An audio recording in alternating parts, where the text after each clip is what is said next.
Manufacturing's dark days, but is the storm just beginning? We're referring to the Empire State Manufacturing Index. It was reported the other day at a level of 11.9 to the downside. Last month's report was positive, but certainly the only positive mark in quite a while. In fact, this most recent report puts us at levels we haven't seen since last May. The Empire State Manufacturing general business conditions overall, that's basically the average of the entire report. And we can see that's both mostly to the downside over the past year. We're going to talk about the individual segments of this report because it really does paint a clear picture as far as the state of manufacturing in New York. Overall, general business conditions 11.9 to the downside. These are the positive areas: prices paid, average work week, number of employees, prices received. But what we're going to show you in just a moment, these positive areas are actually a negative. To the downside, new orders, delivery time, inventories, shipments, unfilled orders. Let's talk about the individual segments. Most really don't spend enough time. It really does paint, when we take a look at the combination of factors within manufacturing, it paints a very clear picture of where we are. New orders are a leading indicator of future production. Orders placed today indicates goods that will be produced tomorrow. Prices paid, that's the cost of raw materials that the manufacturers have to pay for. Average work week, an indication of demand for labor. Employment conditions in manufacturing are best described by the number of employees as well.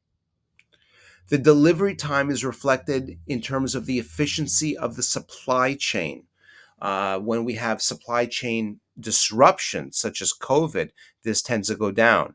We're going to show you we're actually very lucky we avoided a major disruption in the supply chain during this last strike scare. Inventories show us shifts in production and demand. The shipments show us an indication of the level of demand. Lower shipments, less demand for those goods. Now, when there's an increase in unfilled orders, it's sometimes a result of a backlog. When there's a decrease in unfilled orders, that's a reflection of weaker demand.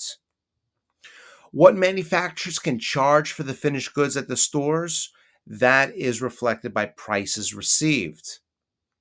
What is the state of manufacturing today? Putting all these different factors together. Prices paid exceeds prices received. This is not new. We've spoken about this dynamic quite a bit. Higher costs to the manufacturer through inflation. They've had to pay for a lot of inflation at the raw material level, but they cannot pass that inflation on to the consumer. The consumer just can't afford it.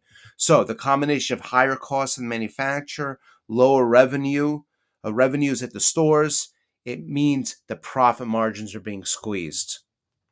Average work week and the number of employees, we see small increases in the demand for labor. It really reflects a so-so labor market within manufacturing overall. New orders and shipments, simultaneous declines in the demand for goods. It's a pre-recession indicator that is classically seen. New orders to the downside and shipments, it both shows us a contraction in new expected business. Unfilled orders and delivery times. This can be the result of supply chain issues. Now we're to the downside slightly in both delivery times and unfilled orders, but this is without supply chain issues. During COVID, we had a disruption. We almost had a disruption during the last strike or the scare of a strike, but certainly that wasn't the case. The fact that these levels are negative, that's kind of concerning. What did manufacturing look like in 2008? That's a classic recessionary period. Here's 2008. In particular, let's look at August, September, October, before the crisis really took hold. We can see here declining inventories. The manufacturers reduced their stockpiles in response to lower demand from the consumer. These businesses can sense when there's a change in the economy. Unfilled orders, we see a reduction in the backlogs and weaker demand overall. When the unfilled orders numbers goes down, this is a bad thing. Prices paid exceeds prices received. It's the same inflationary profit margin squeeze. Notice the red bars, those are prices paid. Prices received is reflected by the green bars. It's like we see today. What is the state of manufacturing, by the way, in Philadelphia? So far, we've only spoken about New York. Well, the Philly Fed, the General Activity Index, that's a positive 10.3. That's better than in New York. But how else do we match up?